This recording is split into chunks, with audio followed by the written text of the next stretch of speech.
प्रसादजी, एक भव्य मोर्चा आता होणार आहे। दोन्ही ठाकरे बंधू या निमित्ताने एकत्र येणार आहेत आणि तो मुद्दा असणार आहे तो हिंदी सक्ती विरोधातला। आपली प्रतिक्रिया या संदर्भात? प्रथम गोष्ट तर मी एक आपल्या माध्यमातून महाराष्ट्रातल्या तमाम मराठी जनतेला सांगू इच्छितो की हिंदीची सक्ती केलेली नाही। माननीय राज्याच्या मुख्यमंत्र्यांनी याबाबत स्पष्टीकरण देखील केलेलं आहे की हिंदी ही सक्तीची नसून हिंदी ही ऑप्शनल लँग्वेज म्हणून दिलेली आहे। त्यामुळे मराठी माणसाची दिशाभूल करण्याचं काम ठाकरे करतायत हे मी फार स्पष्टपणे सांगू इच्छितो। दुसरा विषय असा की मराठीचा पुळका येणाऱ्या उद्धव ठाकरेंना ज्या वेळेला मुख्यमंत्री होते त्यावेळेला हा पुळका आलेला दिसला नाही। त्यावेळेला हिरव्यांच्या खाली लोटांगण घालण्याचं काम करत होते। त्यावेळेला ज्यांनी मुंबईवर हल्ले केले त्यांच्या कबरी सजवण्याचं काम हे करत होते। त्यावेळेला मराठी प्रेम यांचं कुठे गेलं होतं? 25 वर्ष मराठी माणसांनी तुम्हाला महापालिकेत सत्ता दिली, त्या महापालिकेत भ्रष्टाचाराच्या पलीकडे कुठलंही काम केलं नाही। त्यावेळेला उद्धव ठाकरेचं मराठी प्रेम कुठे गेलं होतं?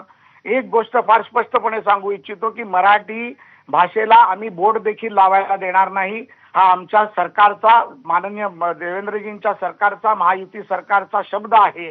त्यामुळे ज्या पद्धतीमध्ये ठाकरे ह्या पद्धतीतल्या बाता मारतायत, ह्या भूलथापा आहेत। निवडणुकीच्या तोंडावर मराठी माणसाला गाफील करून त्याला फसवण्याचं काम करतायत। त्यामुळे मराठी माणसाच्या मागे देवेंद्रजीचं सरकार खंबीरपणे उभं आहे, एवढं मी तुम्हाला शाश्वतपणे सांगू शकतो। प्रसादजी, आज या घोषणेच्या निमित्ताने संजय राऊत यांनी दोन्ही बंधूंचा फोटोही ट्विट केलेला आहे आणि आता हे स्पष्ट आहे की दोन्ही बंधू या निमित्ताने या मोर्चात एकत्र येणार। याकडे आपण कसे बघता? ट्विट करावं लागतं जेणेकरून दिवसभर ते बातमीत राहतील। संजय राऊत काय ट्विट करतात त्याला अजूनपर्यंत कधीही मनसे प्रमुखांनी किंवा मनसेच्या नेत्यांनी त्याला उत्तर दिलं नव्हतं आणि उत्तर दिलं तर ते संदीप देशपांडेजींनी त्यांच्या भाषेत त्यांच्या शैलीत त्यांना उत्तर देण्याचं काम केलंय। अजूनपर्यंत मनसेकडून अशी कुठलीही अधिकृत घोषणा झालेली नाहीये। आणि मला संजय राऊतांना एक विचारायचं आहे की राऊत साहेब, ज्या वेळेला तुम्ही सत्तेत होता त्यावेळेला माननीय राज ठाकरेंबरोबर तुम्ही एकत्र येणार का ही भाषा जेव्हा आदित्यजींना विचारली होती त्यावेळेला आदित्यनी काय उत्तर दिलं होतं की ज्याच्याकडे एक नगरसेवक नाही त्याच्याकडे आम्ही काय चर्चा करायची? आणि आज त्याच सन्माननीय राज ठाकरेंचा तुम्हाला पुळका आलेला दिसतोय, त्याच राज ठाकरेच्या पाया पडताना तुम्ही दिसताय। आणि राज ठाकरे साहेबांचा किती अनेक ठिकाणी तुम्ही अपमान केलेला आहे ते तुम्ही विसरलात। कारण आता तुम्हाला माहिती आहे की तुमच्याकडे लोक नाही, जनता नाही, मतदार नाही, नेते नाहीत, जे कोणी आहेत ते सर्व सोडून चाललेले आहेत।